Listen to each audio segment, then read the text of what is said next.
একটা পরীক্ষা হয়েছিল, পরীক্ষার রেজাল্ট দিছে 2 নাম্বারই করে।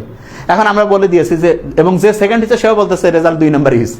ও আল্লাহ, কিছুদিন পরে 1 নাম্বার যে সে পালাইছে, এখন 2 নাম্বার আসি করছে, ভাই আমাকে হচ্ছে নিয়োগ দাও। এটা কেমন কথা? কমন সেন্স তো থাকতে হবে। এই সেন্সটা আমাদের নাই। আপনি নিজে চিন্তা করেন, আপনি নিজে কইলেন যে ওই পরীক্ষাটা 2 নাম্বারই করে হয়েছে, যে 2 নাম্বার হয়েছে। এখন সে নিজে বলতেছে যে 1 নাম্বার ছিল, সেই পরীক্ষার সিস্টেমটাই 2 নাম্বার। এখন সে আবার নিজে করছে যে ও যেহেতু পালাইছে আমাকে দেন নিয়োগ। তাই এটা কি হইতে পারে? এই কমন সেন্সটা আমরা কাজে লাগাব না। এবং আমার কথা হচ্ছে, আমরা দেশের ক্ষমতায় যাওয়ার জন্য এত উদ্গ্রীব কেন? আচ্ছা, আমি সেদিন বলতেছিলাম যে যারা এরকম এই যে বিভিন্ন দলের মধ্যে লিডার, এরা কি এমন দেশের কর্মসংস্থান করতেছে? কয় যে স্যার এরা তো কর্মসংস্থান করছে। কিরকম? কয় যে স্যার মরে মরে চাঁদা উঠার ব্যবস্থা করছে। তাই নাকি? কয় হ্যাঁ। তাহলে কয় যে ব্যবসার সুযোগ করে দিছে, গাজার ব্যবসা, ফ্যান্সি ডিলের ব্যবসা।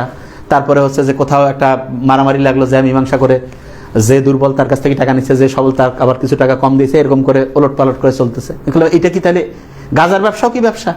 ফ্যান্সি ডিলের ব্যবসা ব্যবসা? এটা হইতে পারে?